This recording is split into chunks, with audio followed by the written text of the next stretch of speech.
એટલે આપણે પૂરો પ્રયત્ન કરી રહ્યા છીએ, પણ મારી આપને એક જ વિનંતી છે કે બધાય સંપે થઈને લોકશાહી ઢબે આપણે આપણી માંગણીને આગળ વધારવી જોઈએ.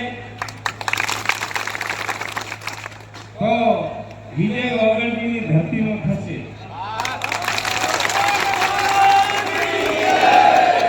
વધારે વાત નથી કરવી, પણ ઓગણજીની ધરતીને ગૌરવ મળે, ઓગણજીનું ગૌરવ વધે, એમાં પાછો રે તો પછી જંડાળીનું ખાવું.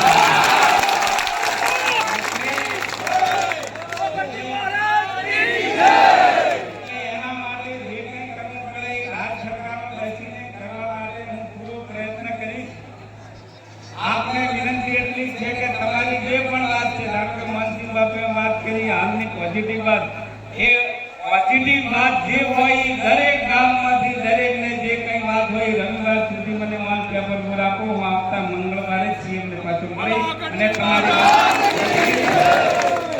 તમારા દર્શન કરવા અને ઓગણજીને પ્રાર્થના કરવા માટે આવ્યો છું.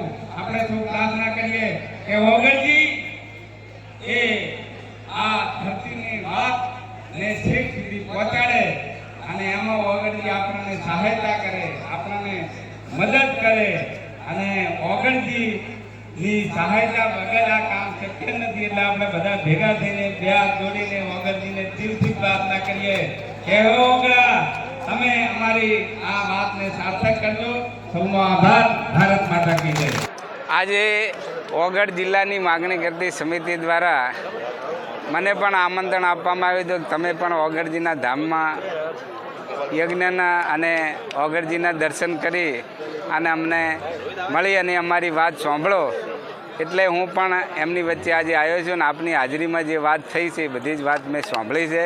અને એ વાત આ વિસ્તારના જનપ્રતિનિધિ તરીકે આ વિસ્તારનો કોઈ પણ પ્રશ્ન હોય, એ પીવાના પાણીનો પ્રશ્ન હોય, આરોગ્યનો પ્રશ્ન હોય, શિક્ષણનો પ્રશ્ન હોય, રોડ રસ્તાનો પ્રશ્ન હોય, આ વિસ્તારનો કોઈ પણ પ્રશ્ન હોય, આ વિસ્તારની પ્રજાની જે કંઈ માગણી હોય એ માગણી રાજ્ય સરકાર સુધી પહોંચાડવી એ મારું કર્તવ્ય છે, મારો ફરજ છે, મારી ધર્મ છે.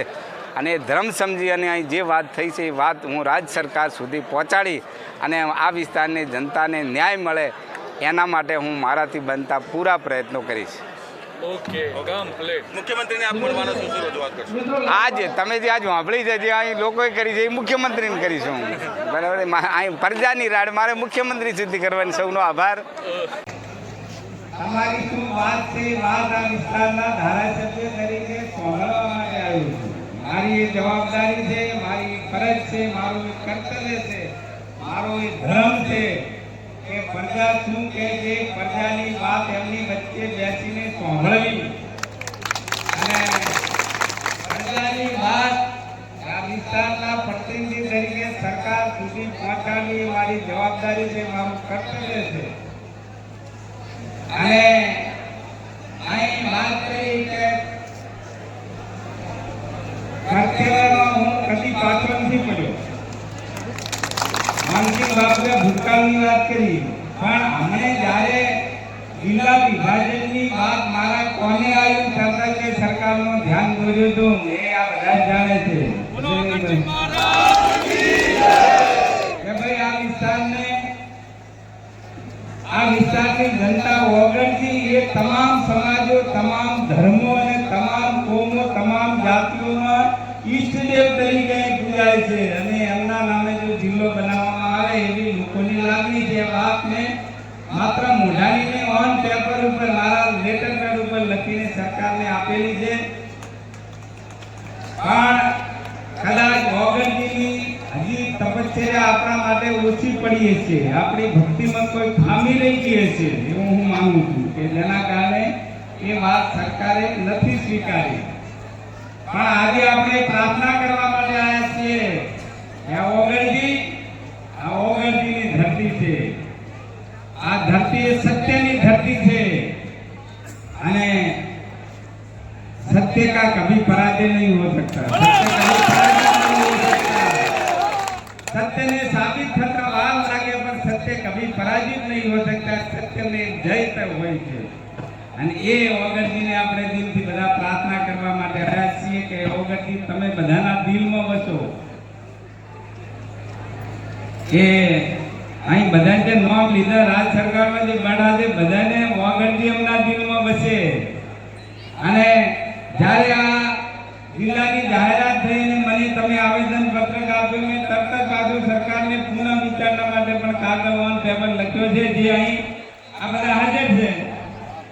જ્યારે તમે પ્રત્યેક ઉપાસ કેમ અંદર ઉપાસ આંદોલન પર બેઠા 7 તારીખે જ્યારે સરકારનું તીડું આવ્યું અને એમાં ભાઈ જયંતિભાઈ, ભાઈ દર્શનભાઈ, ભવનજી, ભાઈ બાપુ સાહેબ અને આપણે 7-8 મિત્રો હાજર હતા. અને એમાં મારે જે વાત ભાષામાં જે વાત કરવી હતી એ સરકારને કરી છે, એ સાક્ષી છે. એટલે આપણે પૂરો પ્રયત્ન કરી રહ્યા છીએ. પણ મારી આપને એક જ વિનંતી છે કે બધાય સંપે થઈને લોકશાહી ઢબે આપણે આપણી માંગણીને આગળ વધારવી જોઈએ. તો વિજય ઓગણજીની ધરતીનો થશે.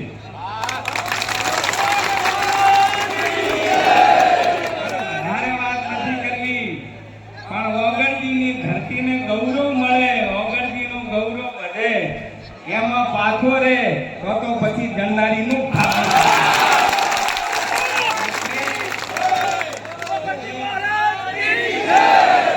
એના માટે જે કંઈ કરવું પડે એ રાજ સરકારમાં બેસીને કરવા માટે હું પૂરો પ્રયત્ન કરીશ. આપને વિનંતી એટલી છે કે તમારી જે પણ વાત છે, ડાક્ટર મનસિંહ બાપુએ વાત કરી હાલની પોઝિટિવ વાત, એ પોઝિટિવ વાત જે હોય એ દરેક ગામમાંથી દરેકને જે કંઈ વાત હોય રવિવાર સુધી મને ઓન પેપર પર આપો. હું આવતા મંગળવારે સીએમને પાછું મળી અને તમારી વાત